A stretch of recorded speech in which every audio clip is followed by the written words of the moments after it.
Question आपके सामने है नंबर 1, अगर जिसका आंसर आए प्लीज आंसर करें। बॉड मास का प्रश्न है, ब्रैकेट ऑफ है, डिवीजन है, मल्टीप्लिकेशन है, आप सबने बॉड मास पढ़ा है। बॉड मास का सिस्टम आप सबको क्लियर होना चाहिए। ये बॉड मास का स्ट्रक्चर होता है जहां पे सबसे पहले ब्रैकेट ऑफ होता है जिसे आप कोष्ठक कहते हैं। कोष्ठक में भी क्रम होता है, आप सबको क्लियर है। सबसे पहले छोटा है, फिर मझला है, फिर उसके बाद बड़ा है, और इसके साथ साथ देखिए कोष्ठक का उपयोग और है जो बार है। तो बार सबसे पहली प्रायोरिटी होती है। बार रेखा कोष्ठक कहलाता है। बार के बाद छोटा है, फिर मझला है, फिर बड़ा है।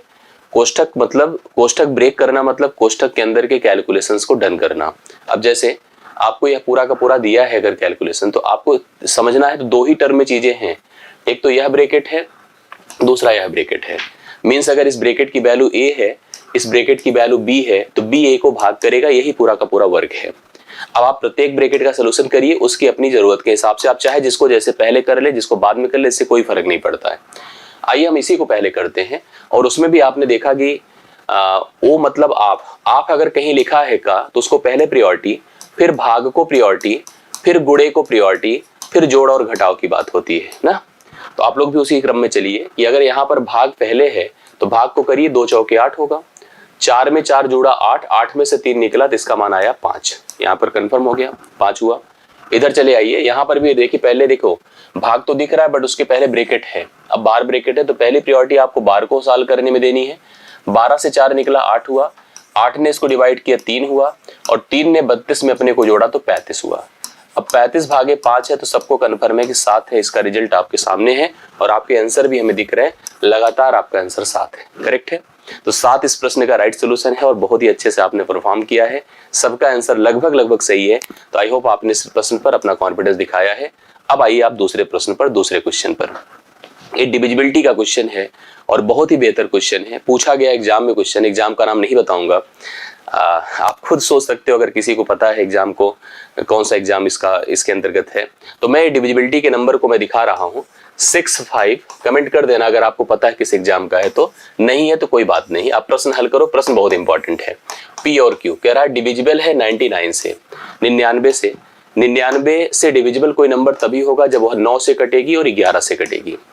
9 की भाज्यता ये कंफर्म होनी चाहिए आपको कि जब सभी अंकों का जोड़, सभी अंकों का योग 9 से विभाज्य हो, अंकों का योग 9 से विभाज्य हो, तभी वह संख्या 9 से विभाज्य होगी। ठीक है, सभी अंक जोड़ करके 9 से कट रहे तो वह संख्या 9 से कटेगी। और 11 की डिविजिबिलिटी को जान लीजिए आप लोग कि हम लोग क्या करते हैं, कोई भी संख्या जैसे यही नंबर दिया है, हम इकाई से शुरू करते हैं। एक एक अंक के अंतराल पर सभी अंकों को जोड़ते हैं, जोड़कर यहाँ रखते हैं। दहाई से प्रारंभ करते हैं, एक एक अंक के अंतराल पर सभी अंकों को जोड़ते हैं, जोड़कर यहाँ रखते हैं। दोनों का डिफरेंस करते हैं। डिफरेंस यदि 0 हो या 11 हो या 22 हो या 33 हो, मतलब 11 से कट जाए तो आप मान के चलो वह संख्या आपकी 11 से कटेगी, नहीं तो नहीं कटेगी। अब इसमें थोड़ा सा चैलेंज है कि वैल्यू 2 है, मतलब पी भी है और क्यू भी है। तो हमने इसको देखो 9 की भाज्यता और 11 की भाज्यता दोनों पे सेट किया। सबसे पहले आप इसको 11 की भाज्यता पे सेट करो। 11 की भाज्यता पर सेट करेंगे, देखिए अगर हम इकाई शुरू करें तो क्यू है, फिर 8 है, 8 6 14 है, 14 2 16 है, 16 6 22 है। अगर इसके जोड़ की बात करें तो यहाँ 22 प्लस कितना है बताएं, क्यू है, 22 प्लस क्यू है। दूसरी तरफ चलिए, अगर हम लोग इधर से शुरू करते हैं तो यहाँ पर देखिए कितना है, पी है 7, 7 3 10, 10 5 15, 15 प्लस पी है, 15 प्लस क्या है बताएं, पी है। तो आपके पास यह वैल्यू 22 प्लस क्यू है, दूसरी value 15 plus Q, 15 plus P है। अब इन दोनों का डिफरेंस 0 हो, 11 हो, 22 हो, ऐसा ही कुछ होना चाहिए। ऐसा ही हमारी कोशिश होगी। लेकिन इसके साथ साथ एक बात और भी जान लीजिए, वह ये जानना जरूरी है क्या कि जो है यहाँ पर देखिए वैल्यू आप समझिएगा। जैसे अगर हम 9 की भाज्यता पर सोचें तो 9 की भाज्यता में देखिए 6 और 3 मिलकर 9 होता है, 7 और 2 मिलकर 9 होता है, 9 से कट रहा है। अब बचा कौन, देखिए 5 बच रहा है, 5 के बाद 6 बच रहा है और 8 बच रहा है। 5 6 11 8 19 हुआ। 19 में p प्लस क्यू अगर जुड़ेगा तो 19 के बाद कौन सी संख्या 9 के पहाड़े में आती है, 27 आती है। इसका मतलब तय हो गया कि इस p प्लस क्यू का मान, इन p प्लस क्यू का मान आपका 19 घट करके 8 होगा। तो मतलब दोनों टर्म ऐसे हों, जैसे p और q दोनों वैल्यू दिया है दोनों जुड़ करके आपके 8 होने चाहिए। और देखिए लोगों ने कितना दिमाग लगाया है, सारे ऑप्शन जुड़ जुड़ के 8 ही हैं, सारे ऑप्शन जुड़ जुड़ के 8 ही हैं। इसका मतलब हमें अब थोड़ा सा अब इसको वेरीफाई करना पड़ेगा, देखना पड़ेगा कि कौन सा पी कौन सा क्यू आपके लिए इस क्वेश्चन का राइट सोल्यूशन होगा। आइए थोड़ा समझते हैं, जानते हैं, मैं आपको क्लियर करता हूं, ध्यान से देखिएगा। अब इन दोनों के डिफरेंस पर चलिए भाई। एक तो कंफर्म हो गया कि उन P प्लस Q का जोड़ कितना हो, P प्लस Q का जोड़ आपका 8 हो, बट P प्लस Q के जोड़ के साथ साथ आपको P Q के डिफरेंस की तरफ भी देखना होगा। इन दोनों का जो अंतर हो वो आपका 11 हो, ऐसा ही कोशिश करिए। इन दोनों का अंतर क्या हो, 11 हो। तो मैंने 22 प्लस PQ रखा, 22 प्लस Q रखा, और यहां पर क्या रखा, -15 प्लस P रखा। तो बराबर हमने 11 कर दिया, 22 से 15 निकला 7, प्लस Q माइनस P बराबर आपका यहाँ पर 11 कर दिया। तो Q माइनस P बराबर आपका 4 होगा। तो Q से P घटेगा तो यहाँ पर वैल्यू कितनी हो रही है, 4 होगी। एक चीज इससे और कंफर्म हुआ कि आपका जो यह मान होगा, जैसे आप लोग सोचे, जैसे हम लोग डिसाइड करें कि Q का मान बड़ा होना चाहिए। जैसे हम इधर समझ गए कि दोनों का डिफरेंस 4 का हो, यहाँ पर दोनों का डिफरेंस 0 है, ये छोड़ दीजिए ऑप्शन में। इन दोनों का डिफरेंस 4 का है, इन दोनों का डिफरेंस 4 का है, इन दोनों का डिफरेंस 2 का है, ये भी चला गया। अब यहाँ डाउट है, लेकिन डाउट भी बहुत ही नहीं है, कोई खास डाउट मेरे को नहीं है। क्यों? क्योंकि इसके हिसाब से Q को बड़ा होना चाहिए। तो यहाँ पर Q का मान किस में ज्यादा बड़ा है, देखिए इसमें 2 है, इसमें 6 है, P का मान है, तो ये पॉसिबिलिटी खत्म हो गई। अब बची ये वाली पॉसिबिलिटी कि यहाँ पर 6 है, यहाँ पर 2 है, अर्थात 6 में से 2 घटेगा 4 है। तो इस हिसाब से अगर सोचो तो सी ऑप्शन इसके लिए परफेक्ट हो रहा है। अब सी ऑप्शन अगर हो रहा है तो इसको वेरीफाई भी कर लीजिए, रख करके चेक कर लीजिए कि हम लोगों ने जो किया है वो सही है कि नहीं। चलिए देखते हैं, अपने पास नंबर क्या होगा, 6 5 2 3 6 7 8 है, और 2 नंबर जो हमने डिसाइड किया इस ऑप्शन के हिसाब से P की जगह पर हम 2 पुट करेंगे और Q की जगह पर 6 पुट करेंगे। आइए सबसे पहले 9 की भाज्यता चेक करते हैं कि 9 से सेटल हुआ कि नहीं। 9 से तो वैसे सेटल आपको दिख ही रहा होगा, कैसे देखिएगा, पहले 11 से कर लीजिए, क्योंकि 9 में भी मैं काट पीट दूंगा तो सही नहीं दिखेगा। 11 से के लिए 8 6 14, 14 6 20, 20 2 22, 22 6 28, जुड़कर कितना 28। इधर देखिए 2 7 9, 9 3 12, 12 5 17, 17, 28 से 17 निकाल दें तो कितना हो जाएगा, 11। 11 के पहाड़े में आ रहा, अर्थात 11 से कट जाएगा। अब आते हैं 9 की भाज्यता चेक करते हैं। देखिए 9 की भाज्यता करते हैं, 6 और 3 मिलकर 9 होता है, 7 और 2 मिलकर 9 होता है, करेक्ट है। 6 और 3 मिलकर 9 होता है, 7 2 मिलकर 9 होता है। अभी देखिए और आगे चलते हैं, 6 और 2 8 हुआ, 8 5 13 है, 13 6 19 है। अभी आप पूरा जोड़कर देखिए कैसे, 5 6 11 है, 11 8 19 है, 19 2 21 है, 21 6 27 है। पूरा का पूरा जो खत्म कर दीजिए, सारे के सारे टर्म कैंसिल हो गए और 9 के पहाड़े में भी आ गए, 9 के भी पहाड़े में आ गए और 11 के भी पहाड़े में आ गए। इसका मतलब इसका यह प्रश्न जो है अब सी ऑप्शन है, शानदार सा क्वेश्चन था और आप लोग इस सी ऑप्शन को लगा लीजिएगा। ये ठीक ठाक स्तरीय क्वेश्चन माना जाता है और पूछा जाता है। आशा करता हूँ आप में से बहुत सारे लोग का सही हुआ है, और जो सही बता रहे हैं कमेंट में, बड़ी अच्छी बात है, लेकिन समझने की जरूरत है। आई होप आप सबको समझ में अच्छे से आया होगा। अगर कंफ्यूजन होगा तो एक बार रिवाइज कर लीजिएगा। आइए अब तीसरे क्वेश्चन पर चलते हैं। ये परसेंटेज का प्रश्न है, जो लोग कर चुके हैं प्लीज आंसर करें। तीसरा क्वेश्चन आपके सामने है। एक स्टेटमेंट दिया है, क्या दिया है, 70 का 130%, 160 का 35%, -240 का 50% बराबर x का 30%। तो देखिए हम एक काम कर सकते हैं, चाहे तो क्या कर सकते हैं मैं आपको बता रहा हूं, हम चाहें तो सबके परसेंटेज खत्म कर दें, सबके परसेंटेज खत्म करके जा सकते हैं। दूसरी तरफ यहां पर हम एक और चीज कर सकते हैं, जैसे मान लीजिए मैंने आपको कोई भी नंबर दिया, हमने कहा कि x का 100% या जो भी परसेंट या जो नंबर आपके पास है, आप समझ रहे हैं किसी का परसेंट कैसे प्रेजेंट होता है। जैसे मान लो x% है तो x बटे बेसिकली 100 है ना। कभी कोई नंबर, जैसे मान लीजिए हमने कहा 1500 का 30%, 30%। ध्यान दीजिएगा, ये परसेंट हटने का मतलब 2 जीरो गायब कर देना। 2 जीरो अगर कहीं दिख रहा है तो उसको गायब कर दे। अब 15 या 45, 450 हो जाएगा। जैसे यहाँ पर भी अगर सोचें, यह परसेंट है, परसेंट हटेगा, इसका 1 जीरो, इसका 1 जीरो। अब 13 सत्ते क्या हो जाएगा, केवल 91। 2 जीरो दरअसल नीचे आएगा तो उनके 2 जीरो खत्म हो जाएंगे। इसी प्रकार से अगर इधर चले जाइए, यहाँ पर जैसे परसेंट हटेगा तो इसका 1 जीरो खत्म करेगा। 1 जीरो खत्म होने के अलावा भी देखिए सेट करेगा, जैसे क्या सेट करेगा, इनका प्रोडक्ट कर ले, प्रोडक्ट को 10 से भाग कर दे, मतलब 1 जीरो और चला जाएगा। 16 पंचे 80 होता है, 16 3 48, 8 कितना होता है 56, 1 जीरो और खत्म कर दीजिए तो 56 हो जाएगा। -240 का 50%, 1 जीरो, 1 जीरो, 24 पंचे 120 हो गया, ठीक है, बराबर इसका भी आप लोग यहाँ पर सीधा सीधा लिख सकते हैं। जैसे 30% वैसे भी सबको पता होगा 3/10 होता है, तो आप इसको लिख सकते हैं x गुणे 3/10। हमको x निकालना अभी तुरंत पता चल जाएगा। आइए इसका सोल्यूशन करिए, अभी कितना हो रहा है। इसको जोड़े में 6 1 7 हुआ, 9 5 14, 147 है माइनस 120 है बराबर 3 गुणे x है बटा 10 है। ठीक है, यह आपका कितना होगा 27 बराबर 3x बटे 10। 3 9 27 है, 9 10 में 90 है, x बराबर 90 है। अगर आपने 90 लगाया है तो एकदम सही उत्तर है। राइट सोल्यूशन आपका सी ऑप्शन है, एकदम परफेक्ट सोल्यूशन आपने बताया है। अगर आप सी ऑप्शन बता रहे हैं, 90 बता रहे हैं, तो एकदम राइट सोल्यूशन है। आशा करता हूं समझ में आया होगा। और देखिए अगर कंफ्यूजन हो तो डिटेल से कर लीजिए, कोई ऐसी बात नहीं, आप डिटेल से बटे 100 करके काट पीट के थोड़ा समय लीजिए, लेकिन सही करिए, मुख्य उद्देश्य ये होना चाहिए। लीजिए तीसरा क्वेश्चन आपका डन होता है। चौथे पर आइए, इसके गुणनफल में कुल अभाज्य गुणनखंड कितने हैं ये हमको बताना। जैसे कभी मान लो अगर हमारे पास एक नंबर हो, सपोज करिए n है, और वह अगर सपोज करिए उसका मान लीजिए 12 है, मैं आपसे पूछूं कि इसके पास कुल कितने प्राइम फैक्टर हैं, अभाज्य गुणनखंड है, तो मैं इसका अभाज्य गुणनखंड करूंगा। 2 की पावर 2 4 गुणे 3 की पावर 1, तो 2 का उपयोग 1 बार 2 बार और 3 का उपयोग 1 बार। तो हमसे कोई पूछेगा तो हम कहेंगे 3 अभाज्य। जैसे उसके जो पावर्स है ना, पावर्स को जोड़ देते हैं, पावर्स को जोड़ा तो 2 प्लस कितना हो जाएगा 1 बराबर कितने अभाज्य हुए 3। लेकिन ध्यान देना कि बेस आपकी अभाज्य संख्या हो। अब जैसे जो आपको नंबर दिया है वह लिखा है 16 की पावर 7 है, 27 की पावर 6 है और 5 की पावर 9 है। तो आपको सबसे पहले सबको अभाज्य में प्रेजेंट करना होगा। कैसे? 16 को लिखिए 2 की पावर 4 और यहाँ पर क्या है 7 है। 27 को 3 की पावर 3 लिखिए, तभी तो 27 होगा, यहाँ 6 है, 5 की पावर 9 है। अभी देखिए 2 की पावर कितना होगा, 7 चौके 28 होगा, 3 की पावर 3 छंगे 18 होगा और 5 की पावर क्या होगा 9 होगा। अब आपको सारे पावर्स ऐड करने, पावर्स ऐड करिए, 28 हुआ, 18 हुआ, 9 हुआ, जोड़िए तो कितना हुआ बताइए। 28 10 38 8 46, 9 कितना हुआ 55। तो कुल जोड़ देने से टोटल 55 आ रहा है। एक बार फिर देख लीजिए, 28 गलती ना हो भाई, जोड़ में गलती कभी हो जाती है। 28 10 38 8 46 46 9 55, टोटल कितने आए बताएं, 55 आए। तो 55 इस प्रश्न का राइट सोल्यूशन है। सी ऑप्शन आप लोग लगा लीजिए, सी ऑप्शन 55 इसके टोटल प्राइम फैक्टर है। कुल अभाज्य गुणनखंड की संख्या इसमें 55 है। चौथा प्रश्न आपका राइट सोल्यूशन सी ऑप्शन दे रहा है। 55 नोट करें आप सभी लोग। नेक्स्ट क्वेश्चन पर जाएं। ये बड़ा अच्छा सा प्रश्न है, आप सब भी इसको भी एग्जाम में देख चुके हैं, एग्जाम का ही क्वेश्चन है।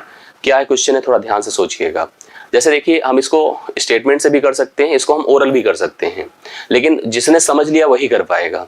प्रश्न पढ़िए, किसी कक्षा के बच्चों के बीच, किसी कोई क्लास है तो क्लास में कुछ बच्चे हैं, सपोज करो n, हाँ n बच्चे हैं, मान लो संख्या कुछ भी हो, बच्चों के बीच मुफ्त में नोटबुक बराबर बराबर बांटे जाते हैं। जैसे आप लोग को प्रैक्टिस शीट मिलती है उसी प्रकार से मुफ्त में नोटबुक बराबर बराबर क्या होते हैं, बांटे जाते हैं। और नोटबुक की संख्या हम अभी डिसाइड नहीं किए हैं, मतलब बराबर बराबर हम एक नोटबुक की बात नहीं कर रहे हैं, मतलब जो भी देंगे, 2 देंगे 3 देंगे तो सबको बराबर देंगे, सभी को। अगर मान लीजिए 10 बच्चे हैं और सबको 4-4 नोटबुक दिया तो 10 चौके 40 नोटबुक टोटल बटी। यहाँ पर कहा गया क्लास में जो बच्चे थे उनके बीच कुछ मुफ्त में नोटबुक बराबर बराबर बांटी गई। प्रत्येक बच्चे को मिली जो नोटबुक की संख्या है, एक बच्चे को जो नोटबुक मिल रही है एक छात्र को, वह कितनी मिल रही पता है? जितनी बच्चों की संख्या है उसका 1/8। बच्चों की संख्या अगर n है तो n/8 नोटबुक प्रत्येक बच्चे को मिलेगी। अब आप समझो, जैसे हमने कहा कि क्लास में अगर 10 बच्चे हैं, प्रत्येक बच्चे को जो नोटबुक मिलेगी बच्चों की संख्या के आधे बराबर मिलेगी। जितना बच्चे हैं, जैसे मान लो 10 बच्चे हैं, 10 का आधा 5 हुआ, तो प्रत्येक को नोटबुक कितनी मिली, 5 मिली। तो टोटल नोटबुक कितनी बटी, 10 गुणे 5 हुई। उसी प्रकार से बच्चों की संख्या n थी और सबको नोटबुक कितनी मिली, n/8 मिली। टोटल नोटबुक कितनी बटी बताएं, n²/8 बटी। इतनी नोटबुक टोटल बढ़ गई, करेक्ट है, इतनी नोटबुक बढ़ गई। अभी चलिए, यदि बच्चों की संख्या आधी हो जाती है, बच्चों की संख्या आधी हो जाती है और प्रत्येक को 16 नोटबुक मिलते हैं, 16 नोटबुक मिलते हैं, ये देखिए, तो अब की बार 16 प्रत्येक को मिला ना, जैसे यहाँ पर n/8 थी 16, अभी टोटल नोटबुक कितने बटेंगे, 8 n बनेंगे। ठीक है, यहाँ पर इसने हमसे कहा कि यदि बच्चों की संख्या आधी हो जाती है तो प्रत्येक को 16 नोटबुक मिलते हैं। कुल कितनी नोटबुक बांटी गई थी बताना है आप लोग को। तो सबसे पहले बताइए, ये नोटबुक की टोटल संख्या, ये भी टोटल संख्या, दोनों को बराबर कर दें। n²/8 बराबर 8n कर सकते हैं, ये खत्म हो गया। n बराबर 8 8 64 हुआ। n मतलब बच्चों की संख्या है 64, ये 64 बच्चों की संख्या है और प्रत्येक को नोटबुक कितना मिलेगा, 64/8 मिलेगा। 8 8 64 हुआ। और अगर हम प्रोडक्ट कर देंगे तो जाकर के हमें पता चलेगा कि यहाँ पर कुल कितनी नोटबुक बांटी गई थी, मल्टीप्लाई करिए 512 आया। 512 कुल नोटबुक बांटी गई थी। इस प्रश्न के लिए राइट सोल्यूशन डी ऑप्शन है। ये तो मैंने थोड़ा सा ऐसे समझाया, अगर आप चाहें तो ओरल भी बता सकते हैं। जैसे ध्यान से देखिएगा, नोटबुक की जो संख्या होगी और बच्चों की संख्या होगी वो फ्रैक्शनल हो नहीं सकती, आप सबको पता है। बच्चे किसी स्कूल में आधे तिहाई चौथाई तो होते नहीं है, ठीक है, 2 से ही 3/4 बच्चे हैं, ऐसे तो कह नहीं सकता। बच्चे होंगे तो 2 होंगे, 3 होंगे, 5 होंगे, 500 होंगे, ऐसे ही होंगे। नोटबुक भी बटेगी तो आधी तिहाई तो बटेगी नहीं, वो भी पूरी संख्या में बटेगी। तो नोटबुक जैसे यहाँ पर जो पूछा है कि कितनी नोटबुक बटी है, यह जो संख्या होगी ना, जैसे यहाँ पर आपने पढ़ा था कि जितने बच्चे थे उसका 1/8 प्रत्येक को नोटबुक मिला है, प्रत्येक को नोटबुक मिला है। और अगर हमने बच्चों की संख्या आधी कर दी तो प्रत्येक को 16 नोटबुक मिलेंगे। इस प्रकार से हमने डिस्कस किया था। तो आपको एक बात मैं समझा दूं कि यहाँ पर जैसे अगर हम जो हमारी संख्या होगी, पहली चीज तो 8 से कटने वाली संख्या होगी। अब इसको देखा तो 8 से कटेगा नहीं, क्यों 8 से? क्योंकि 1/8 लिखा है। ये भी 8 से नहीं कटेगा, ठीक है, ये भी 8 से नहीं कटेगा, कुल मिला के यही कटेगा। अगर यही कटेगा तो 512 हमने टोटल नोटबुक की संख्या मान ली, टोटल नोटबुक की संख्या मान ली। और एक हम दूसरे अगर स्टेटमेंट पे चले जैसे सेकंड वाले से चलना बहुत आसान है। 16 से भी कटना चाहिए, क्यों? क्योंकि अगर प्रत्येक बच्चे को 16 नोटबुक मिलेगी तो 16 से भाग करिएगा तो कितनी, मतलब बच्चों की संख्या कितनी होगी? यहाँ पर ध्यान दीजिएगा, 16 से भाग करने पर, लेकिन आप समझो यह आधी संख्या होगी बच्चों की, 16 से भी कटना चाहिए। अब 16 से काटिए, 16 तिया 48 और 16 दूना 32 ना, 16 तिया 48, 3 16 दूना 32 बच्चे आधे होते, 32 बच्चे आधे होते। 32 का दूना 64 पूरे थे, और 64 का 1/8 करने पर 8 आता, 64 गुणे 8 करने पे भी 512 आता। तो ओरल भी जा सकते थे और ऐसे भी जा सकते थे। तो डी ऑप्शन इस प्रश्न का हल है। जो लोग डी बता रहे हैं एकदम परफेक्ट बता रहे हैं। तो 5वां क्वेश्चन आपका आज के इस मॉक टेस्ट का डन होता है, कंप्लीट होता है। आई होप आप सबको समझ में इतना जरूर आ गया होगा। अब नेक्स्ट क्वेश्चन पर चलता हूँ। 6ठा नंबर आपके सामने है। इकाई का अंक पूछा गया है, यूनिट डिजिट। इस पावर के कॉन्सेप्ट पर इकाई का अंक पूछा गया है। 7 की पावर 71 है, हाँ, 6 की पावर 63 है, 3 की पावर 65 है। और आपसे पूछा कि बताएं इसका इकाई का अंक क्या होगा। यूनिट डिजिट आपको बताना है, इकाई के स्थान पर क्या आएगा।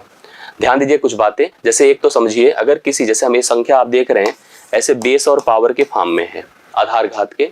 अगर किसी संख्या के अंत में 0 है, 1 है, 5 है, 6 है, तो पावर चाहे जो लगी रहेगी उसका यूनिट वही होगा, सेम रहेगा, कोई परिवर्तन नहीं होगा।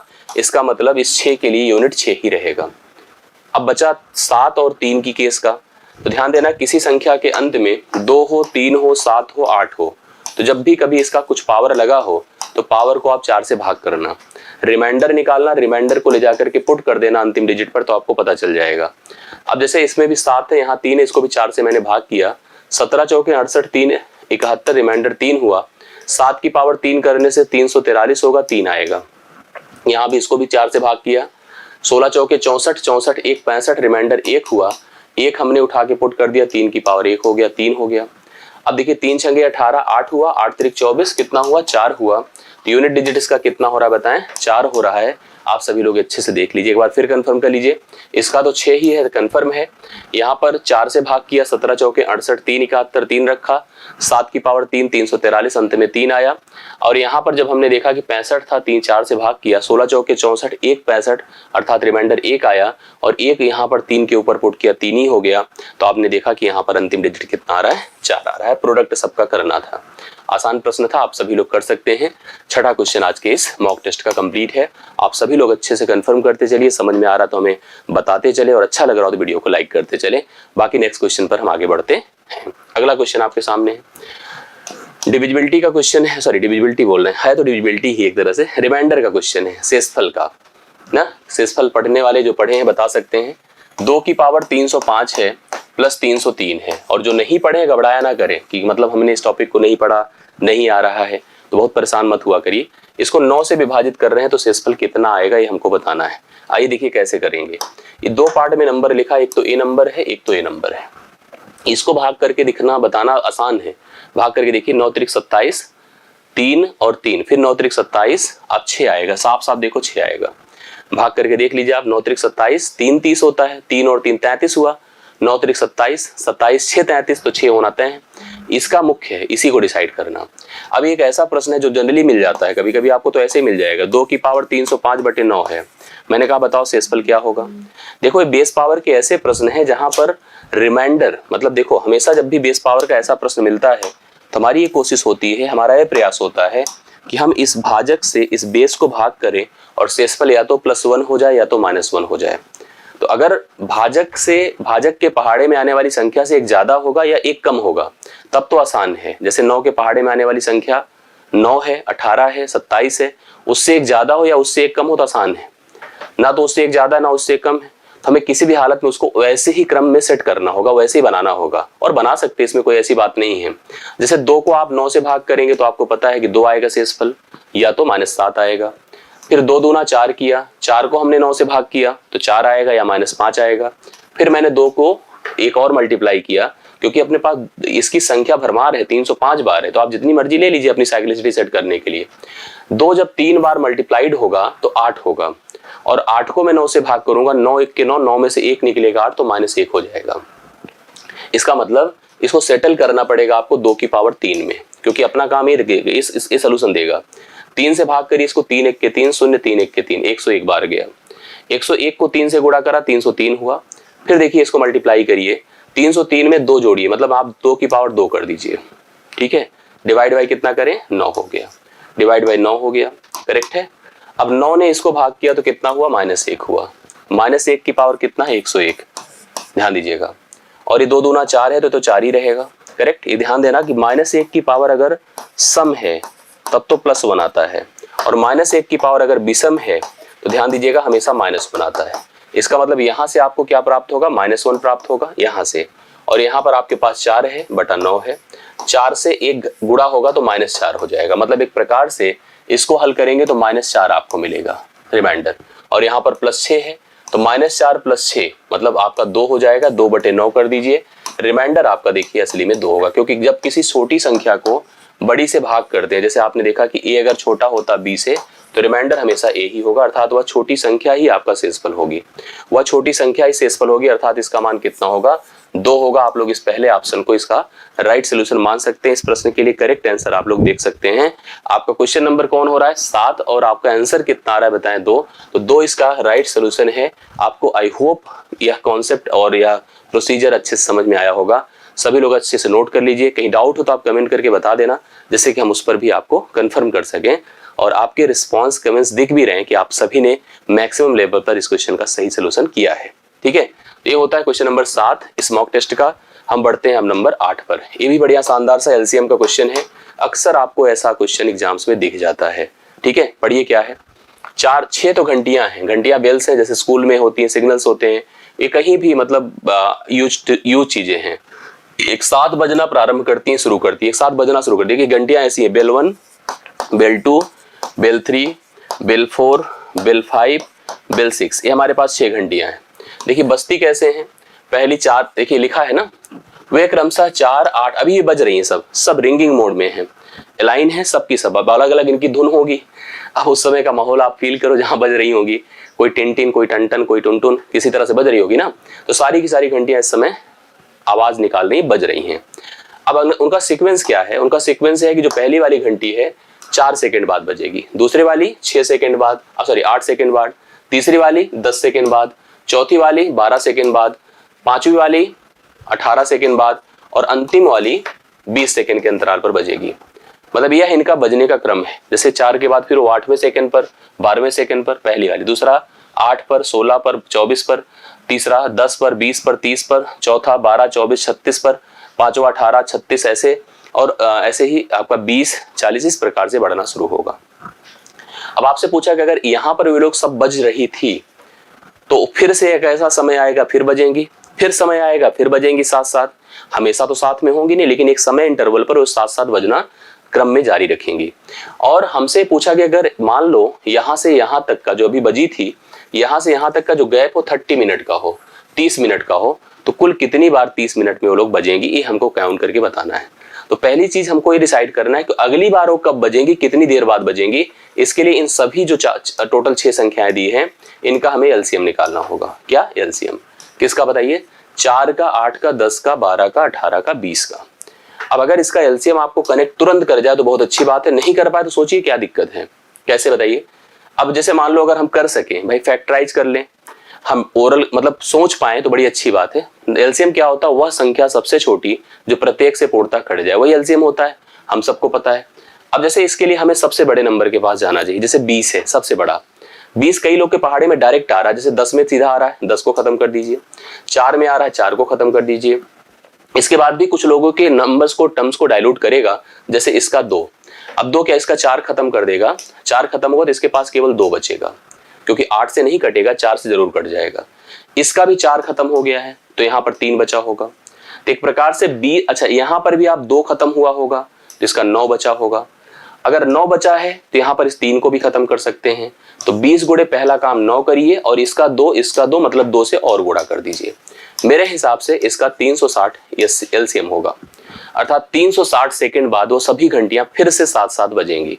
मैं जो कर रहा हूं आई होप सही है, अगर आपको डाउट है तो प्लीज बता देना। मैंने अपने हिसाब से सही परफेक्ट टर्म यहाँ पर उठा के लिखा है, ठीक है। 360 वह समय होगा, सेकंड होगा जब सभी घंटियां फिर से अलाइन हो जाएंगी।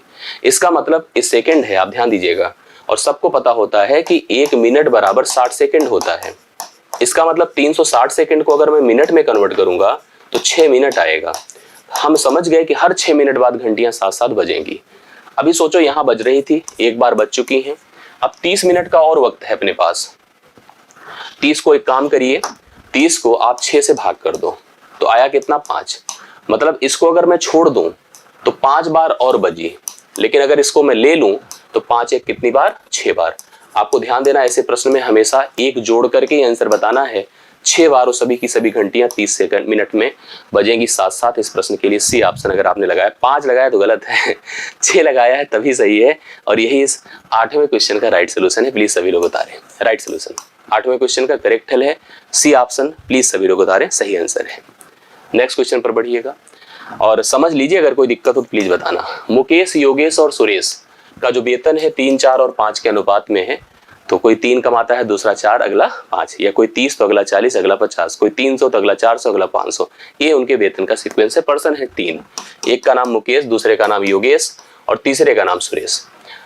तीनों की जो आय है 3, 4 और 5 के अनुपात में है, 3, 4 और 5 के अनुपात में है। ये उनके इनकम का रेशियो है, करेक्ट है। अब इसने कहा कि यदि प्रत्येक की आय, देखिए कैसे बढ़ाई जाती है, उनके वेतन में क्रमशः 10%, 25% और 20% की वृद्धि की गई। अगर चाहो तो यहां से भी आप अपडेट कर सकते हो, बट यहां अपडेट करना थोड़ा टफ रहेगा। 10% मतलब सबको पता है 1/10 होता है, 25% 1/4 होता है, 20% 1/5 होता है। इससे बढ़िया है कि अगर हम इनको एक एक टर्म बढ़ा दें। सपोज करो हमने इसको 30 बना दिया, इसको 40 बना दिया, इसको मतलब प्रत्येक में मैंने कितने से गुणा किया 10 से। अब इसको लगाना बड़ा आसान हो जाएगा, क्योंकि 10% लगाएंगे, इसका 10% कितना होगा 30 गुणे 1/10, अर्थात कितना होगा 3, मतलब नया संशोधित वेतन 33 होगा। इसी तरह से जो 40 है, 40 गुणे 1/4 करिए तो 10 बढ़ेगा, मतलब इसका वेतन 50 होगा। अगला देखो 50 है 1/5 करिए, 50 को 1/5 से गुणा करिए, जिसका वेतन 10 बढ़ेगा, मतलब 60 होगा। अब ये संशोधित वेतन तीनों का आ गया, ठीक है, तीनों का। पहले वेतन 30, 40, 50 था, पहले वेतन 30, 40, 50 था, अभी वेतन 33, 50 और 60 हो गया। कह रहा यदि उनके संशोधित वेतन की कुल राशि 28,600 रुपए है, अभी संशोधित राशि में अनुपात कितना है 33, 50 और 60 का है, और कुल अमाउंट कितना है 28,600 है। तो पहले अनुपाती पदों को जोड़ दें, 60, 50, 110, 130, 140, 143, अनुपाती पदों को जोड़ा तो 143 आया।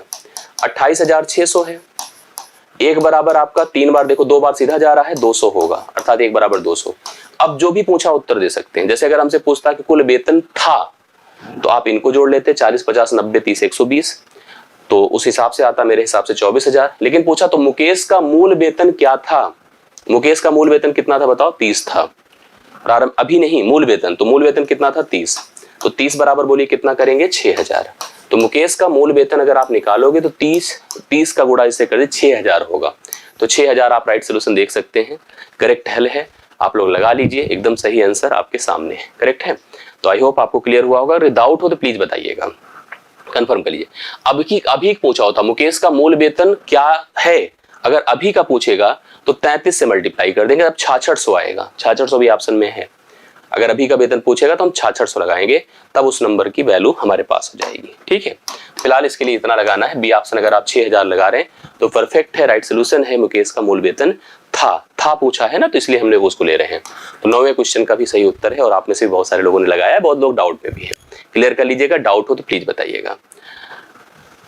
इस क्वेश्चन को देखिएगा, एक वृत्ताकार पार्क को रुपए 6.50 प्रति मीटर स्क्वायर की दर से समतल कराने की जो लागत है वो इतनी है, 30,036 रुपए है। ये वृत्ताकार पार्क है। और देखो यहाँ पर जब भी हमें किसी रिस्पेक्ट में कोई काम करने के लिए हमको दर दिया हो, दर बहुत कुछ निर्धारित करता है। इतने रुपए प्रति मीटर और वृत्ताकार पार्क, तो कंफर्म है कि एरिया से रिलेटेड बात कर रहा है, क्योंकि एरिया यूनिट का स्क्वायर डिनोट करता है।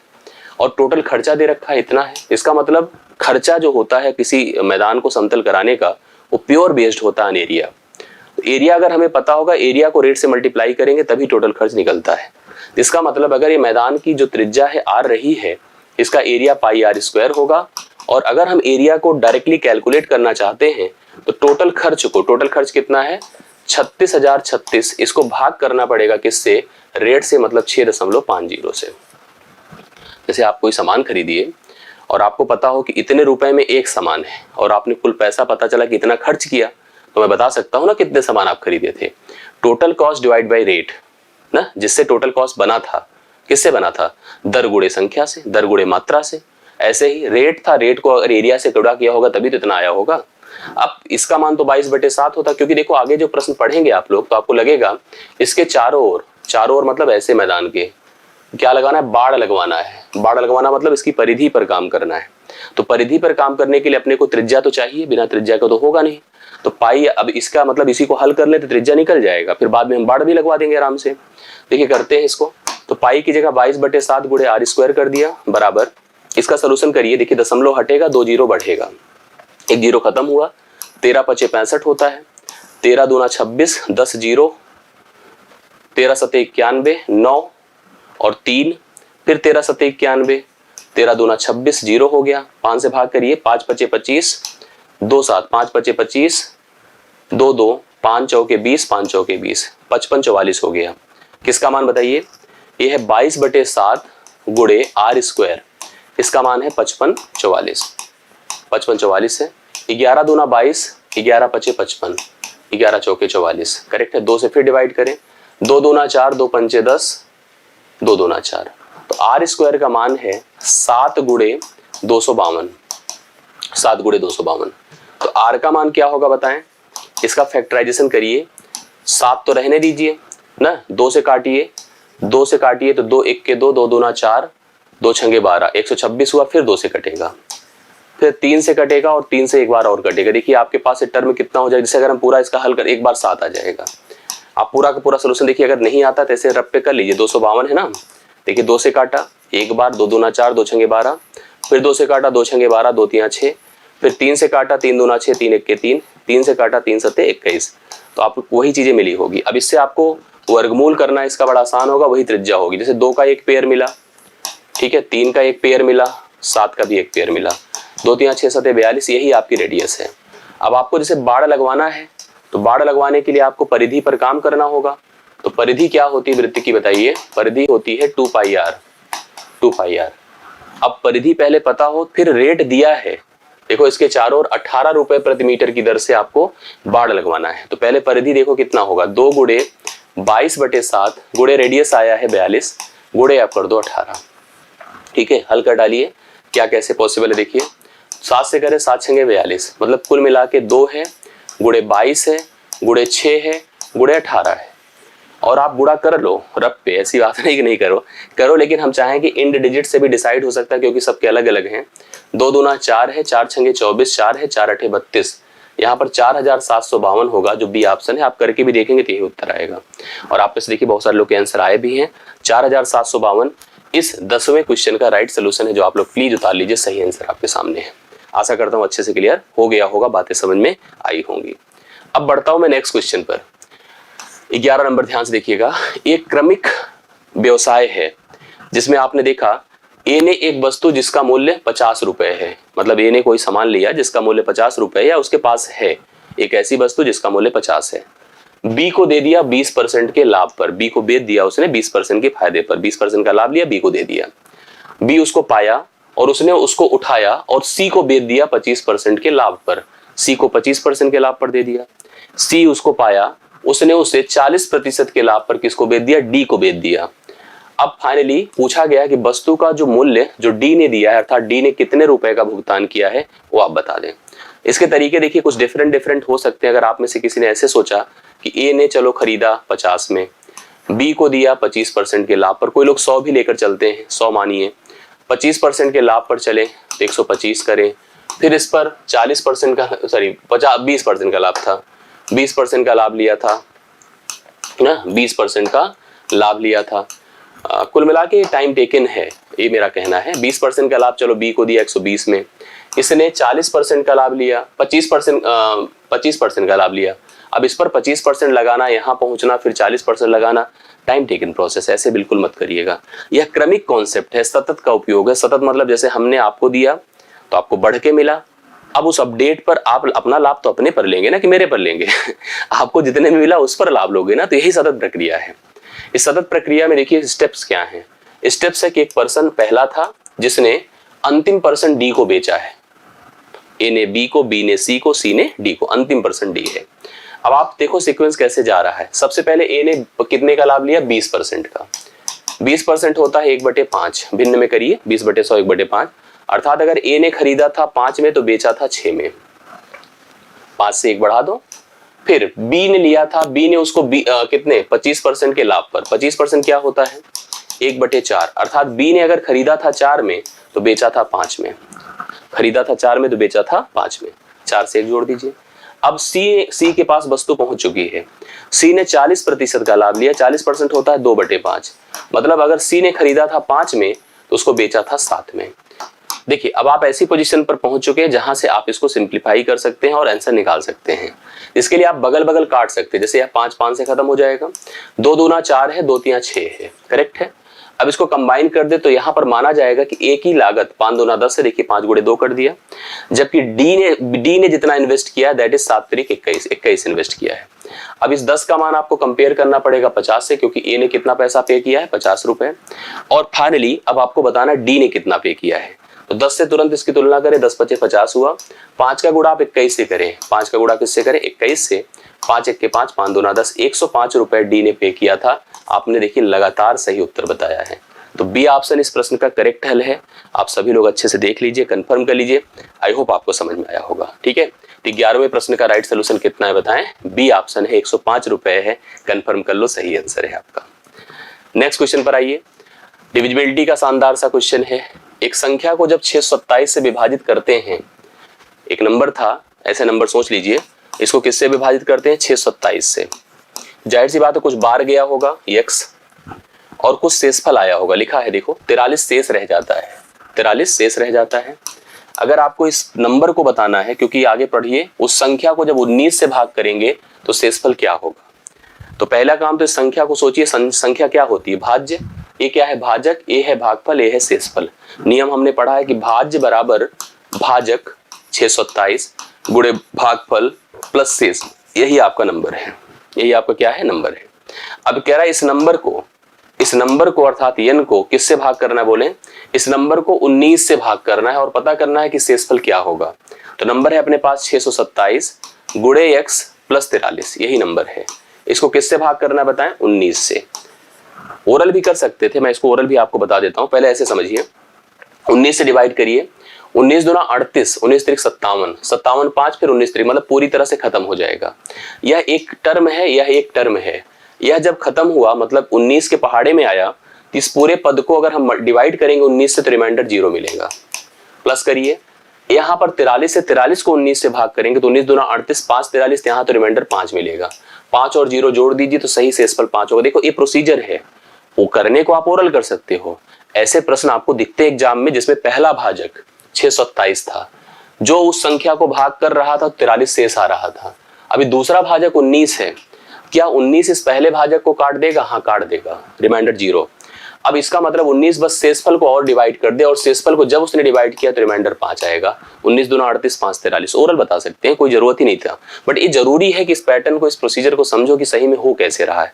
आपसे कल को कोई पूछे तो आप कम से कम बता सको कि हमको ये पता है कि कैसे चीजें हो रही है। ऐसे कैसे हम ओरल नहीं, हम कोई ट्रिक नहीं जानते, ट्रिक जानते भी है तो ट्रिक का उपयोग हम समझा दे कि कैसे क्या अप्लाइड हो रहा है। देखिए आप में से बहुत सारे लोग के आंसर आए भी हैं, ये अच्छा लगा रिस्पांस देकर कि 12वें क्वेश्चन का राइट सोल्यूशन आप देख पा रहे हैं। 5 है, ऑप्शन नंबर ए है, करेक्ट सम है, आप प्लीज उतारें।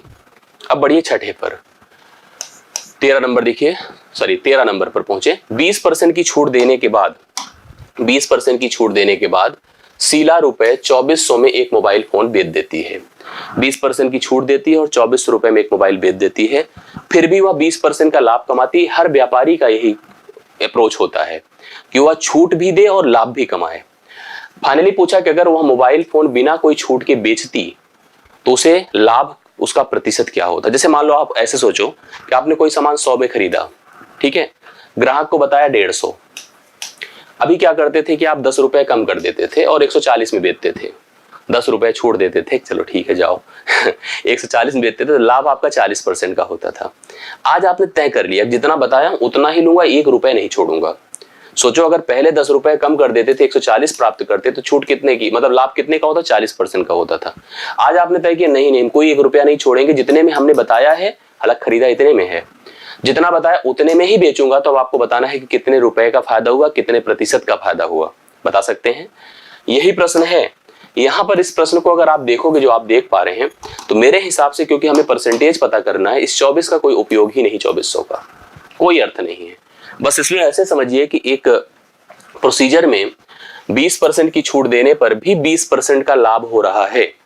कहा जा रहा है कि अगर वह छूट ना दी जाती तो लाभ कितने प्रतिशत का होता है। 2 प्रकार से कर सकते हैं। दरअसल जो छूट दी जाती है वो हमेशा अंकित मूल्य पर दी जाती है और प्राप्त क्या होता है, विक्रय मूल्य। आप हमेशा देखते हैं जो दाम बताता है दुकानदार उस पर छूट देता है ना, खरीद पर देता है नहीं, जो बताता है, जो अंकित किया रहता है उस पर छूट देता है। एमपी हमने मार्केट प्राइस लिखा है। फिर लाभ होता है, लाभ हमेशा क्रय मूल्य पर होता है, जो लागत आप लगाते हो, लाभ हमेशा क्रय मूल्य पर होता है, प्राप्त हमेशा विक्रय मूल्य होता है। सीक्वेंस समझो, अगर लिखा है 20% जो कि 1/5 है, इसका अर्थ है अगर 5 अंकित मूल्य है तो 1 कम होकर के 4 विक्रय मूल्य होगा। उसी प्रकार से 20% का लाभ है तो इसका भी अर्थ 1/5 है, मतलब अगर 5 क्रय मूल्य है तो 1 बढ़कर 6 विक्रय मूल्य होगा। अब आपको यहां पर देखना है कि कौन दोनों में कॉमन है। जैसे एसपी दोनों में कॉमन है, एसपी यहां रखिए, सीपी यहां रखिए और एमपी यहां रखिए। इतने में खरीदा, इतना ग्राहक को बताया, इतने में अभी तक बेच रहे थे आप। अभी हम थोड़ा रोकेंगे कि इतने में मत बेचना, जितना बताया उतने में ही बेचना। चलो पहले समझते हैं। हमने इसकी बात करी कि हम 5 को ही बताए थे तो 4 में बेचे थे, जबकि अगर हम लाभ की बात करें, इधर चले, तो हमने कहा अगर हमने 5 में खरीदा था तो हमने 6 में बेचा था। अब ऐसे में आपको विक्रय मूल्य को बराबर करना होता है। कैसे बराबर करेंगे, आप इसको 3 से गुणा कर दो और इसको 2 से। इससे क्या होगा भाई, ये भी 2 पंचे 10 होगा, ये 2 छंगे 12 होगा, 3 चौके 12 होगा, और इसको भी 3 से किया, 3 पचे 15 होगा। मतलब स्थिति ये थी अभी तक की सिचुएशन में कि आप खरीदते थे 10 में, बताते थे 15, बेचते थे 12 में। अभी हमने कहा खरीदा है 10 में, 15 में बेचो जितना बता रहे हो, तो 10 से 15 मतलब 5 बढ़ा है, 5 10 पर बढ़ा है, तो 5 10 पर बढ़ने का मतलब 5 गुणे 100, वैसे भी आधा दिख रहा हो आपको, बटे 10 कर दें तो 50% का लाभ है। कितने का, 50% का लाभ इस व्यापार में उस दुकानदार को हुआ है। करेक्ट है।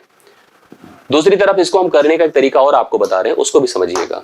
जैसे वह 20% की छूट देता है, ऐसे बेस मानिए 100, 20% की छूट मतलब 80, 20% की छूट बताएं, 20% की छूट, 100 पर जो छूट वह उतना कम और जो लाभ उतना जुड़ा, तो भी उसे 20% का लाभ होता है। तो कितना हो गया बताएं, 120। समझ रहे हैं ना सब लोग। 40 दूना 80, 40 दिया 120। 2 रुपए से 3 को कंपेयर करिए, कितना बढ़ रहा है, 1 बढ़ रहा है। 1 किसमें बढ़ रहा है, 2 में। 1 गुणे 100 बटे 2 कितना बताएं, 50% का लाभ। 50% का क्या है, लाभ है। ऑप्शन नंबर ए है राइट सोल्यूशन। और आशा करता हूँ ज्यादा अच्छा लगा होगा आपको। ठीक है, तो समझ लीजिएगा। और आपने किया भी था 50%, तो बढ़िया लगा आपका रिस्पॉन्स कि अगर आप कर रहे हैं तो बहुत अच्छी बात है। 13 नंबर आपका डन होता है। ऑप्शन नंबर ए है राइट सोल्यूशन, 50% करेक्ट आंसर है। ठीक है, हम आते हैं 14 पर। इस श्रेणी को समझो। आप में से कोई बता सकता है कमेंट करके श्रेणी क्या है, कोई बता सकता है? और यहाँ पर टर्म में डॉट डॉट लगने से भी बहुत कुछ तय हो गया कि यह डॉट डॉट लगने का मतलब अनंत तक जा रही है। कहां तक जा रही है? अनंत तक जा रही है। तो एक हमारे पास श्रेणी है जिनके पद अनंत तक मूव कर रहे हैं। तो पहली बात मैं आपको बता दूं, यह श्रेणी कुछ ऐसी है जैसे जैसे 1 है, फिर 2 है, फिर 4 है, फिर 8 है, फिर 16 है। देख रहे हैं जस्ट सब double double double double double होते जा रहे हैं। इसको कहते हैं सार और अनुपात, मतलब 2/1, 4/2, 8/4, 16/8, ये सब बराबर है। अब आप बता दो नाम क्या है। अब यह श्रेणी है जीपी, जिसे कहते हैं गुणोत्तर श्रेणी। गुणोत्तर श्रेणी एक ऐसी श्रेणी जिसमें पदों के बीच का अनुपात समान हो। जैसे पहला पद अगर 1 है तो दूसरा पद 1/2 है। आप 1/2 को 1 से भाग करो, 1/2 आएगा। 1/4 है, अगला पद क्या है? 1/4 को 1/2 से भाग करें, 1/2 आएगा। 1/8 को 1/4 से भाग करें, 1/2 आएगा। सब जगह पर आपको एक रेशियो प्राप्त होगा आर, जो कि आपका 1/2 होगा। और पहला पद क्या है? ए है, जो कि 1 है। इस श्रेणी को लेकर के आप डिटेल समझेंगे, मैं पढ़ाऊंगा।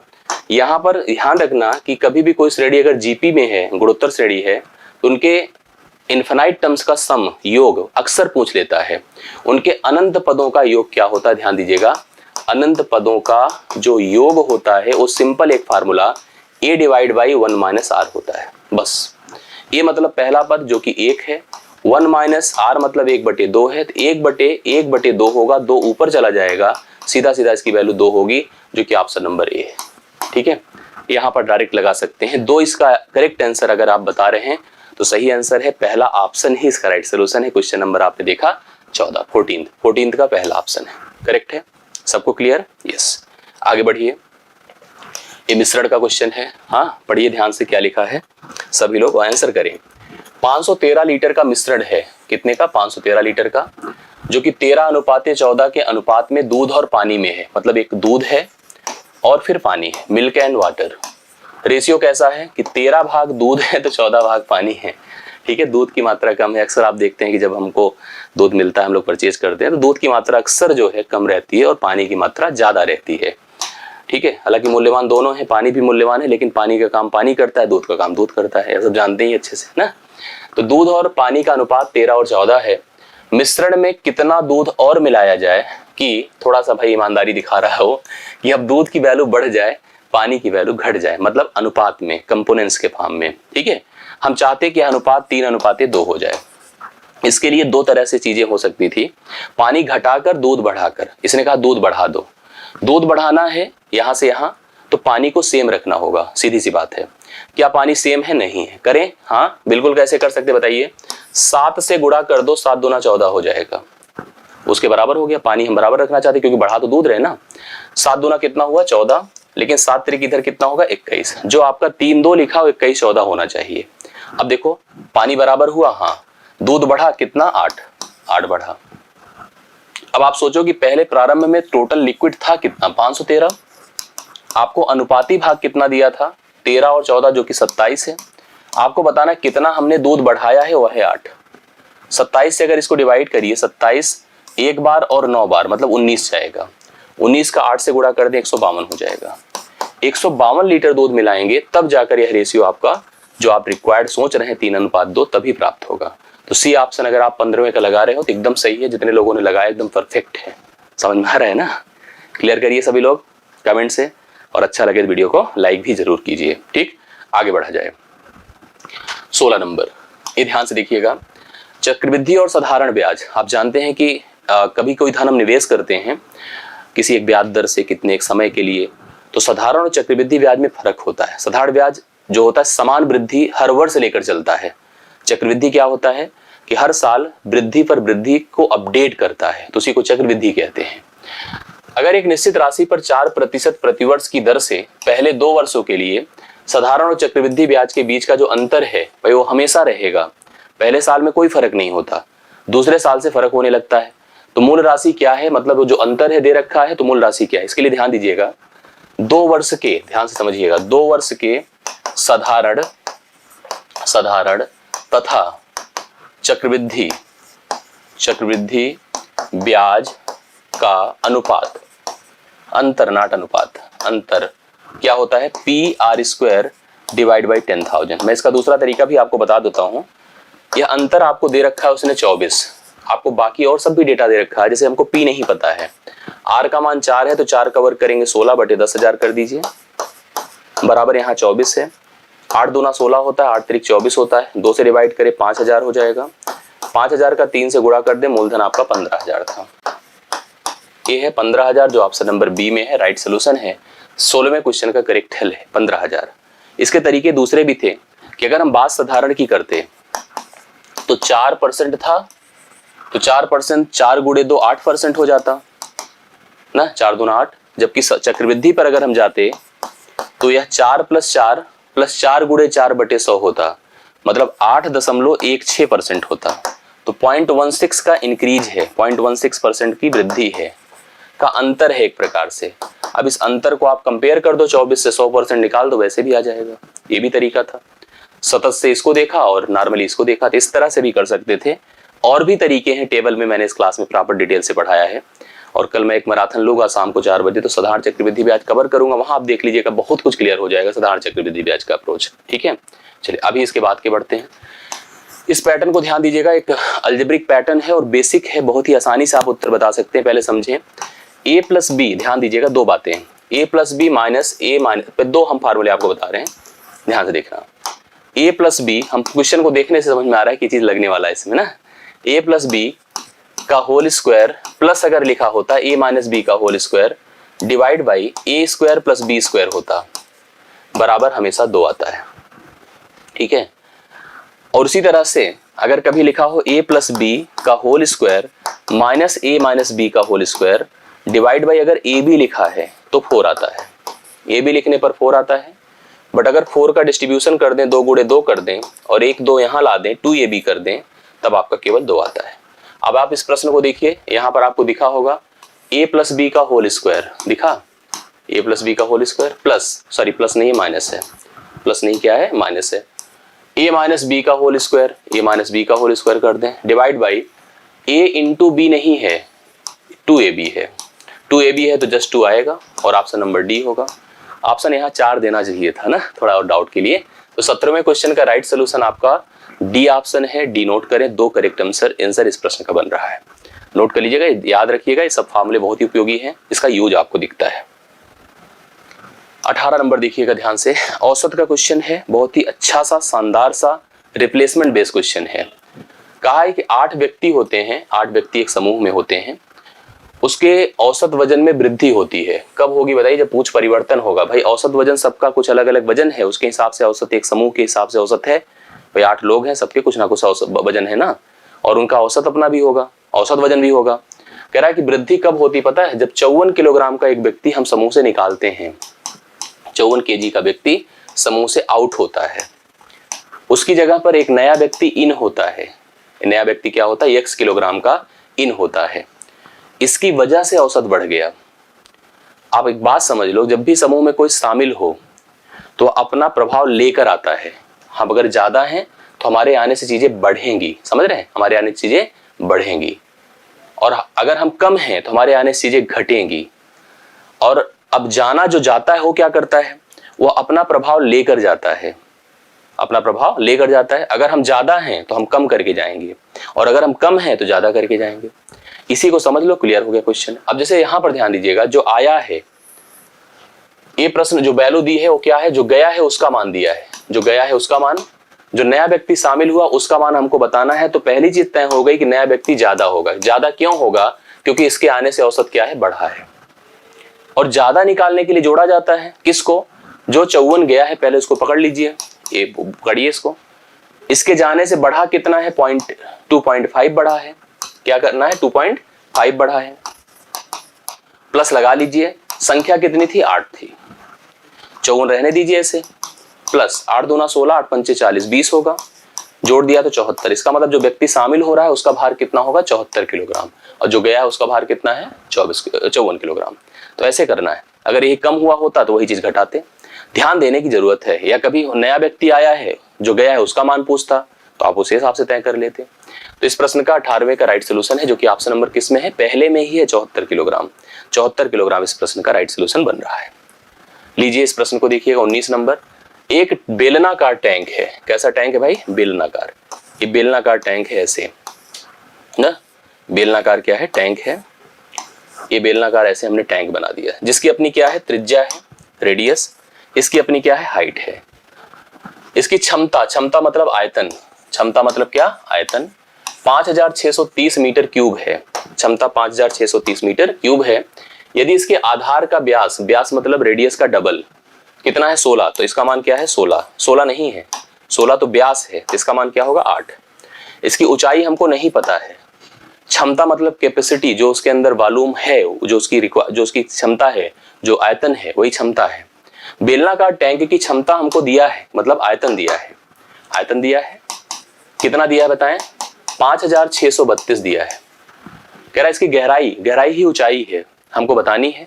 तो हम सबको बेलनाकार बर्तन की जो आयतन होती है उसकी वैल्यू या फार्मूला पता होगा, पाई आर स्क्वायर एच होता है, बराबर 5632 दिया है। पाई का मान सबको पता है 22/7 होता है। आर हमको नहीं पता था, अभी देखो 16 दिया था। व्यास, व्यास मतलब डायमीटर, तो डायमीटर का आधा व्यास रेडियस होता है, 8 गुणे 8 कर दें, गुणे यही एच आपको डिसाइड करना है, निकालना है। तो चलिए कैलकुलेट करते हैं, ठीक है, बराबर 5600 कितना लिख दें, 32। आइए सोल्यूशन करा जाए। 11 दूना 22, 11 पचे 55, 11 पचे 55, 1 3, 11 के 11, 11 दूना 22। फिर देखिए 8 दूना 8 अठे 64 दूना 128। अब चाहे तो ऐसे देखिए 8 अठे 64, 64 से इसको डिवाइड करें 8 बार जाएगा, फिर 2 चौके 8, 2 चौके 8, और एच का मान हो जाएगा 4 7 28, यहाँ 7 है ना, 7 चौके 28, 28 मीटर है गहराई, जो ऑप्शन नंबर ए में दिया है 28 मीटर। अगर आपने 28 लगाया है तो 19वां आपका करेक्ट है, ठीक है, 19वां 28 मीटर राइट सोल्यूशन है। प्लीज सभी लोग नोट करें, अच्छे से इसको तय कर लें। नेक्स्ट देखिएगा 20, 72 किलोमीटर प्रति घंटे की रफ्तार से चल रही एक ट्रेन 54 किलोमीटर प्रति घंटे की रफ्तार से चल रहे एक मोटरसाइकिल से 1 मिनट में आगे निकल जाती है। ट्रेन की लंबाई, देखो ये ट्रेन है, ये ट्रेन है और एक मोटरसाइकिल वाला है, उस पर्सन को ही मोटरसाइकिल वाला, हम बना नहीं पाएंगे इसको। ट्रेन की अपनी एक लंबाई होती है, हाँ, ट्रेन की अपनी स्पीड है जो कि 72 किलोमीटर प्रति घंटा है। यहाँ इसका ड्राइवर, यहाँ इसका गार्ड है, ठीक है। इस मोटरसाइकिल वाले की भी अपनी स्पीड है जो कि कितना है, 54 है। ये इस दिशा में जा रही है, ट्रेन भी इसी दिशा में आ रही है। वो अपनी पटरी पर होगा या सड़क पर होगी ना, ट्रेन और मोटरसाइकिल वाले एक पटरी पे तो हो ही नहीं सकते हैं। कह रहा है कि ये ट्रेन इस व्यक्ति को पार कर गई, पार कर लेगी कि नहीं, कर लेगी। क्यों कर लेगी, क्योंकि ट्रेन की स्पीड ज्यादा है, 72 है। कभी अगर स्पीड उसकी कम होती या बराबर होती तो पार नहीं कर पाता, जो जैसे जिस पोजीशन पे है उसी पर बना रहता अगर स्पीड बराबर होती, और अगर स्पीड कम होती तो बिल्कुल नहीं पार कर पाता, वो तो बल्कि आगे बढ़ता जाता। यहाँ पर स्पीड इसकी ज्यादा है इसलिए इसने पार किया। जब भी कोई किसी समान, अब देखो यहाँ पर पार भी कर रहा है तो कैसे, समान दिशा में, जिस दिशा में मोटरसाइकिल जा रही है उसी दिशा में ट्रेन जा रही है। समान दिशा में किसी को पार करने में लगा समय, वो भी रेलगाड़ी जब किसी को चलकर पार करती है, व्यक्ति को, मोटरसाइकिल वाले को, तो पार करने में लगा समय बराबर रेलगाड़ी की लंबाई बटा चालों का अंतर, उनकी चालों का अंतर कर दीजिए। अब यहाँ पर पार करने में कितना समय लगा, 1 मिनट लगा है। अब आप एक काम कर लो, इस 1 मिनट को, आंसर देखिए सारे मीटर में आए हैं तो हमारी कोशिश रहेगी हम इसको मीटर पर सेकंड में ले लेंगे। अभी कर लेते हैं, इसको कर लेंगे, कोई दिक्कत नहीं है। 1 मिनट को आप 60 सेकंड लिख सकते हैं, लिख सकते हैं ना, 1 मिनट बराबर 60 सेकंड। सबको पता है। रेलगाड़ी की लंबाई नहीं पता है, चालों का अंतर 72 से घटाना क्या है, 54, 12 से 4 8 हुआ, 6 से 5 18 हुआ। ये 18 किलोमीटर क्या है, प्रति घंटा है, 18 किलोमीटर प्रति घंटा है, जिसको आपको मीटर पर सेकंड में लिखना है। मीटर पर सेकंड लिखिए, गुणे 5/18 कर दीजिए। सबको पता है अगर 18 मतलब किलोमीटर प्रति घंटे को मीटर पर सेकंड में लिखना है तो 5/18 से गुणा करेंगे तो 18 से कट करके केवल कितना हो जाएगा, 5 मीटर पर सेकंड हो जाएगा ना। यहाँ पर लिख दीजिए 5, 60 को 5 से गुणा कर दे, यल बराबर 300। रेलगाड़ी की लंबाई बताएं कितनी थी, 300। ऑप्शन नंबर सी इसका राइट सोल्यूशन होता है। अच्छा प्रश्न था, शानदार सा था, और आशा करता हूं कि अगर आपने अच्छे से देख लिया तो समझ में भी आपको आ ही गया होगा, कॉन्सेप्ट क्लियर हुआ होगा। अब हम लोग लास्ट स्टेज पर चलते हैं और डीआई की बात करते हैं। डीआई वो भी टेबुलेशन है, टेबल दिया है, बढ़िया सा क्वेश्चन है, एक टेबल दिया है। देखो नीचे दी गई तालिका का ध्यानपूर्वक अध्ययन करें, बिना ध्यान के अध्ययन तो बिल्कुल मत करना, ठीक है। प्रश्नों के उत्तर दीजिए। हमारे पास 5 विद्यार्थी हैं, ABCDE। प्रत्येक सप्ताह में प्रत्येक दिन होने वाली परीक्षा में प्राप्त उनके अंक हैं 100, उनका पूर्णांक है, ठीक है, 100 में से सोमवार, मंगलवार, बुधवार विद्यार्थी का नाम ए है, तो सोमवार को पाता है किसी विषय में 74, तो अगले में पाएगा मंगल को 69। दिन के हिसाब से उसके जो है नंबर कम होते जाते हैं या बढ़ते जाते हैं, दिन जैसा रहता है उस हिसाब से उसका माहौल रहता है। दूसरा विद्यार्थी उसी प्रकार से, मतलब दिन के हिसाब से उनके नंबर बढ़ते या घटते बढ़ या घट जाते हैं, मतलब परिवर्तित हो जाते हैं। आप इसको पैटर्न तो समझ ही गए हैं। अब पढ़िए प्रश्न, कहा है बी द्वारा, तो पकड़ लिया हमने बी को, ए है। सोमवार, बुधवार, गुरुवार, इसके 3 नंबर को ऐसे रंगीन कर देते। सोमवार, बुधवार और गुरुवार, ये 3 नंबर है उसके को प्राप्त किए गए अंक, तो प्राप्त किए गए अंक चाहे जोड़ लीजिए, तीनों को जोड़िए, कितना आ रहा है इन तीनों को, 60 40 180 60 140 140 70 210 210 210 4 14 14 5 19 219 है। तीनों दिनों में उसको जो नंबर मिले थे, किसको, विद्यार्थी बी को 219 मिले थे। एक बार फिर जोड़िए, 80 70 150 150 60 110 110 5 15 15 4 19 219 करेक्ट। अब हम आते हैं विद्यार्थी ई के पास। किसके पास, ई के पास। ई द्वारा मंगलवार, बुधवार, शुक्रवार, मंगलवार, बुधवार और शुक्रवार कितना नंबर मिलेगा बताइए, तीनों जोड़ दीजिए। 70 50 150 120 या 70 70 140 140 50 190 90 200 205, कितना नंबर मिला, 205। जोड़कर देख लीजिए, 205 मिला। 9 5 9 4 13 13 2 15 की 5 हासिल 1 7 5 12 12 7 19 1 20 205। दोनों के बीच कितने का अंतर है बोलिए, 14 नंबर का अंतर है। 14 नंबर का अंतर है दोनों का। ऑप्शन नंबर क्या है, बी है राइट सोल्यूशन। देखिए 14 जोड़ दीजिए, इसके बराबर हो जाएगा। तो 21वें का राइट सोल्यूशन आपका ऑप्शन नंबर बी है। आप सभी लोग उतार लें, करेक्ट सोल्यूशन है। अगला देखिएगा, बी द्वारा मंगलवार, बी के पास चलते हैं और मंगलवार पर आते हैं। कितना नंबर मिला, 68। प्राप्त किए गए अंक डी द्वारा मंगलवार, डी के पास चलते हैं, मंगलवार की बात करते हैं। प्राप्त किए अंकों से कितने प्रतिशत ज्यादा है। इसको मिला है देखिए 68 और इसको कितना मिला है 51। इसको 68 मिला है, इसको कितना मिला है 51। तो 17 चौके 68 होता है, 17 त्रिक 51 होता है। 3 से 4 है, मतलब कितना ज्यादा है, 1 ज्यादा है। कितने से ज्यादा है, 3 से ज्यादा है। तो लिखिए 1 गुणे 100/3, 1 गुणे 100/3 मतलब 33.33 या 33 सही 1/3 प्रतिशत का इंक्रीज दिखेगा, अर्थात इतने ज्यादा प्रतिशत अंक प्राप्त किया था। जो विद्यार्थी बी है वो मंगलवार को विद्यार्थी डी की तुलना में मंगलवार के ही दिन से जो अंक प्राप्त किया था वो 33 सही 1/3 प्रतिशत ज्यादा प्राप्त किया था। तो बी ऑप्शन आप सभी लोग उतारे। 22वें क्वेश्चन का राइट सोल्यूशन है। आप लोग प्लीज आंसर कर लें, option number B right solution बन रहा है। नेक्स्ट क्वेश्चन पर आइए। ई तथा सी द्वारा सभी दिनों में, ई तथा सी द्वारा, यहां पर ई की बात है और सी की बात है, सभी दिनों में प्राप्त किए गए औसत अंकों के मध्य कितना अंतर है। अब सबको पता है कि औसत क्या होता है, औसत क्या होता है, योग बटा संख्या। अब आपके मन में अगर ये चल रहा हो कि हम पहले क्या करें, इसका नंबर निकालें उसका औसत निकालें, इसका नंबर निकालें उसका औसत निकालें, दोनों का औसत का डिफरेंस करें, तो ऐसे नहीं करना है। आप इसका नंबर निकाल लीजिए पहले और इसका भी नंबर निकाल लीजिए, दोनों का डिफरेंस करके औसत कर दीजिए तो ज्यादा आसान होगा। चलिए करते हैं। पहले हम विद्यार्थी किसकी बात कर रहे हैं, सी की। सी ने कुल कितने नंबर प्राप्त किए, जोड़िए 70 30, हाँ 70 30 100। हम पहले देखिए डिजिट जो दहाई पर है उनको जोड़ रहे हैं, बाकी जोड़ने को आपकी मर्जी, आप जैसे जोड़ लें जितना आपका कंफर्टेबल, जिस पे आप कंफर्ट हो। 70 30 100 100 70 170 170 70 240 240 70 310 310 हुआ अभी तक। फिर देखिए 6 5 11 11 2 13 13 7 20 20 और जोड़ा 330 हुआ।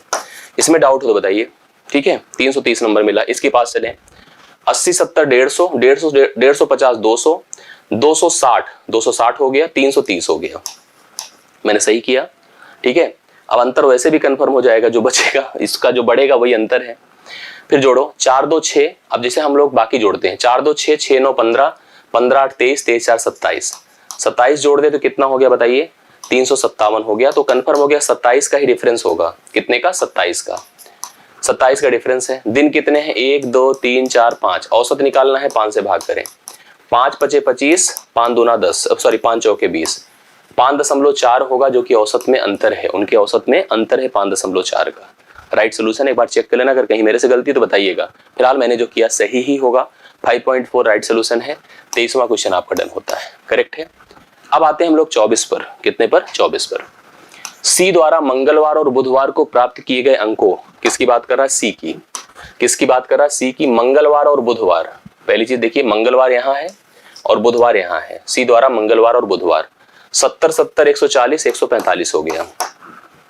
अंकों का समान दिनों में डी द्वारा, डी के पास चलिए, समान दिन मतलब वही दिन, 50 60 110, 100 कितना हो जाएगा? 15 ना, सही कर रहा हूं? से क्या अनुपात है, अनुपात पूछ रहा है। मैंने सही किया, पहले जोड़ चेक कर लीजिए, जोड़ में गलती ना हो, नहीं सब आए जोड़ना आए तो बेकार ही है। ठीक है, 70 70 140, 5 145 हो गया। 50 60 110 और 110 में 5 जोड़ा 115, सही है। 5 से कट रहा है, 5 दूना 10, 5 9 45, 29 पे है। हाँ, एक ऑप्शन तो है, 23 पंचे होता है, एकदम सही है। तो 29 23 का रेशियो है, जो कि ऑप्शन नंबर सी में दिया गया है। अब आते हैं हम लोग लास्ट क्वेश्चन पर। सी ऑप्शन आपका डन हो गया इसका, 24 का। लास्ट पर चलिए। ई द्वारा सभी दिनों में, ई के पास चलते हैं, सभी दिनों में प्राप्त कुल अंकों, ई द्वारा सभी दिनों में प्राप्त कुल अंकों, ए द्वारा सभी दिनों में प्राप्त कुल अंकों से कितना प्रतिशत ज्यादा है। अब थोड़ा सा यहां पर जोड़ फिर से है, ई के सभी अंक और ए के सभी अंक, यही बोला है। ई द्वारा प्राप्त दिनों में, प्राप्त सभी दिनों में कुल अंकों, ए द्वारा प्राप्त सभी दिनों में या सभी दिनों में प्राप्त कुल अंकों से कितने प्रतिशत ज्यादा है, जो ई का अंक है। जोड़िए कितना है, पहले जोड़ के लेते हैं। ई का मान क्या है, बोलिए। 80 70 150, अभी हमने शायद इसका जोड़ा था, 357 आया था ना। देखिए कहीं अगर मिल जाया करे तो फिर क्या फायदा।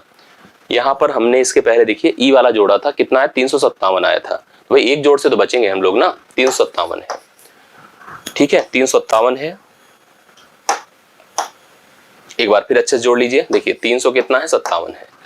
अब दूसरा पर्सन कौन है? ए है। ए को जोड़ लेते हैं हम लोग यहाँ पर, 70 60 130, 130 40 170। एक बार फिर देखिए, 70 60 130, 130 40 170, 170 50 220, 220 60 280, ये 280 हो गया। 9 4 13, 13 9 22, 22 5 27, 7 34, जोड़िए 4 हो गया, 8 3 11, 2 1 3, 314 है। ये 314 से 357 कितना ज्यादा है? 314 से 357 कितना ज्यादा, देखिए लमसम आंसर आपको दिख जाएगा। 7 से 4 3 होता है, 5 से 1 4 होता है, 43 ज्यादा है, गुणे 100 कर दे, बटा कितना? 314 कर दे। ठीक है, इसको डिवाइड कर लीजिए, देखिए आपको कंफर्म हो जाएगा। पहले चीज देखिए, कुछ ऐसे कट रहा हो तो काट दें, नहीं तो आप ऐसी पॉसिबिलिटी पर जाएं। कुछ कभी ऐसे टर्म्स जब कंफ्यूजन होते हैं ना, तो हम लोग लमसम करने की कोशिश करते हैं, और लमसम में थोड़ा सा क्लोजर नंबर ज्यादा है ना, इसलिए थोड़ा सा लमसम में डर लगता है कि पता नहीं कौन सा सही है कौन सा गलत है। तो आप लोग देखो ध्यान से, जैसे हम सोच रहे हैं यह एक प्रकार से 4300 हो गया। अब 4300 को अगर 314 से भाग करेंगे तो एक बार तो जाना तय है, एक बार तो जाना तय है। थोड़ा और आसान चाहे तो इसको कर सकते हैं, लेकिन हमें नहीं लगता कि हमें बहुत ज्यादा इस पर रिसर्च करना चाहिए। हम सीधा थोड़ा सा 1 2 बार लेकर देख लेते हैं, कोई दिक्कत की बात नहीं। 4300 है अपने पास ना, एक बार गए 314 हुआ, 10 से 4 6 होता है, क्योंकि बहुत ही क्लोज है। नहीं तो हम इसको 314 को क्या बनाते पता है? 300। अगर मुझे जैसे ऐसे करना होता तो मैं इसको 300 बनाता और 310 कम से कम बनाता, 310, और इसको बनाता 40। अब यहाँ पर 4000 कर देता, इसको 4000 को 31 से भाग करता, जीरो काट करके। ठीक है, 4000 को 31 से भाग करके हम डिसाइड कर लेते हैं। तो फिलहाल अभी ऐसे हम कर ले रहे हैं। एक बार गया 10 से 4 6 होता है, 2 से 1 1 होता है, 4 से 3 1 0 कर दीजिए। अभी देखो कितना जाएगा, तो ये आप अगर देखोगे तो 4 बार जा रहा है, नहीं 4 बार भी नहीं जाएगा, ये आपका जाएगा 3 बार। 3 बार लेके जाइए, 3 चौके 12, 3 1 के 3 1 4, 3 3 9, अभी सही है आपका। मतलब ये 13.69 वाला ऑप्शन है, यही इस प्रश्न का राइट सोल्यूशन है। 4 बार लेके जाएंगे, 4 3 12 हो जाएगा, उससे ज्यादा हो जाएगा। तो यहाँ पर पहला ऑप्शन अगर आप लगा रहे तो एकदम सही है। तो राइट सोल्यूशन पहला ऑप्शन है, और आशा करता हूँ कि पूरा का पूरा आपने सभी प्रश्नों को अच्छे से हल किया है।